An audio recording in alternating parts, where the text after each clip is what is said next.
তার পথকে অবলম্বন করো না, তার আদর্শকে তার সুন্নাহকে মানো না, তোমরা জাহান্নামে যাবে।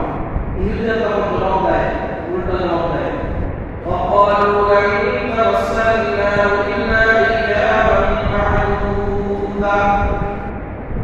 তারা বলে লান তামাসসানা কখনোই আমাদেরকে জাহান্নামের আগুনে স্পর্শ করবে না, ইল্লা আইয়ামান মা'দুদা, বড় কয়েকটা দিন ব্যতীত।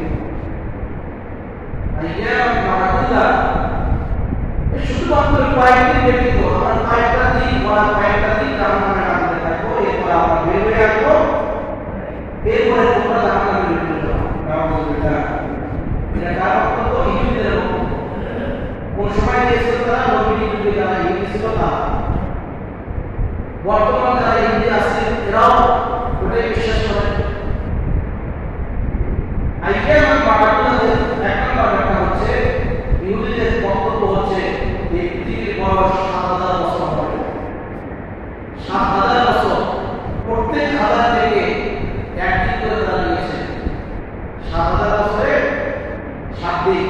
তারা বলে যে আমরা এই ৭ দিন জাহান্নামের আগুনের ভিতরে থাকবো, এরপর আমরা বের হয়ে আসবো, এরপরে তোমরা সাহাবীরা যারা আছো, যারা মুহাম্মদ সাল্লাল্লাহু আলাইহি ওয়াসাল্লামকে নবী হিসেবে মানো, এরপর তোমরা জাহান্নামে যাবে।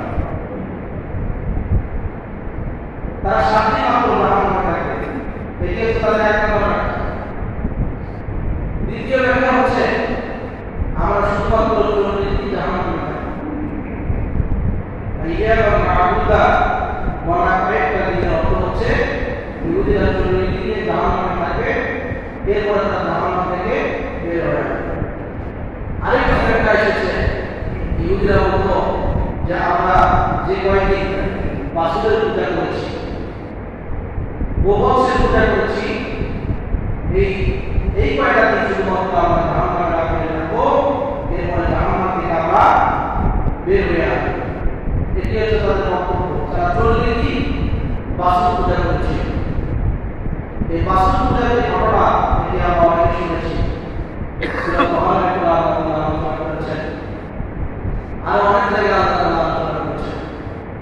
মূসা আলাইহিস সালাম যখন কিতাব দেওয়ার জন্য, তাওরাত কিতাব দেওয়ার জন্য নতুন পর্বতে চলে গেলেন, হযরত হারুন আলাইহিস সালাম তার আপন ভাই, সহোদর ভাই, ছোট ভাইকে দায়িত্ব দিয়ে চলে গেলেন যে তুমি এই পথে সামলাও, এরা যাতে কোনো শিরকের মধ্যে লিপ্ত না হয়, আল্লাহর অবাধ্যতা না হয়, আল্লাহর হুকুমের বিপরীত না করে, সীমালঙ্ঘন না করে, বিশৃঙ্খলা না হয়।